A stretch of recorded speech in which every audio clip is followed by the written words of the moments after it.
जय श्री कृष्ण। स्वागत है आपका गीता वाणी चैनल पर, जहां हम सुनते हैं महाभारत और भगवत गीता की अमर कथाएं जो जीवन को दिशा देती हैं और आत्मा को शांति। आज की कथा गुरु द्रोणाचार्य की वीरता और त्याग की गाथा। आइए सुनते हैं वो प्रेरक कहानी जहां गुरु, शिष्य और धर्म के बीच लिखा गया था इतिहास का एक अमर अध्याय। इसके बाद आपकी मुख्य कहानी लाइन बाय लाइन शुरू होगी। द्रोणाचार्य महर्षि भरद्वाज के पुत्र थे। उन्होंने महर्षि अगस्त्य से अस्त्र शस्त्र की शिक्षा ली। द्रोणाचार्य महातपस्वी, ब्रह्मज्ञानी और शस्त्र विद्या में अद्वितीय थे। उन्होंने कौरव पांडव दोनों को शिक्षा दी।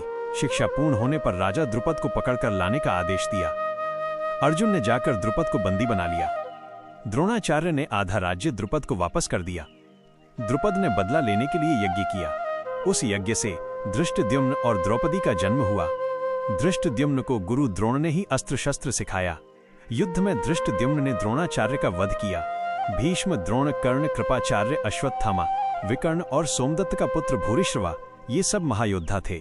धृष्टद्युम्न ने इन्हें आप कहकर सम्मानपूर्वक संबोधित किया। वो चाहता था कि ये सभी प्रसन्न होकर उसकी ओर से युद्ध करें। भीष्म महाराज शांतनु के पुत्र थे। इनकी माता गंगा थी। इनका नाम देवव्रत था। देवव्रत ने आजीवन ब्रह्मचर्य का व्रत लिया। इसी कारण उन्हें भीष्म कहा गया। वे महान ज्ञानी, महावीर और धर्मनिष्ठ थे। उन्होंने अपने पिता के विवाह के लिए राज्य त्याग दिया। वे हस्तिनापुर के पालनकर्ता बने। भीष्म ने पांडवों और कौरवों को समान रूप से स्नेह दिया। वे न्यायप्रिय और नीति के रक्षक थे। उन्होंने अपने जीवन को व्रत, संयम और त्याग से भरा रखा। युद्ध में भी वे धर्म के प्रति स्थिर रहे। भीष्म ने अर्जुन के बाणों से भेदन होने के बाद भी देह नहीं छोड़ी।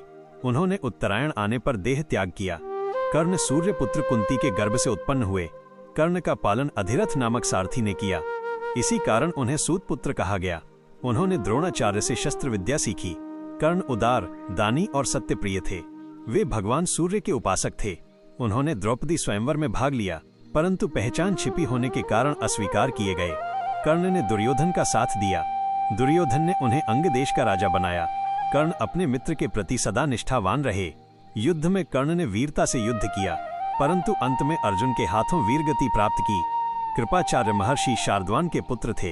वे धृतराष्ट्र के बड़े प्रिय और ज्ञानी गुरु थे। कौरवों और पांडवों दोनों को शिक्षा दी।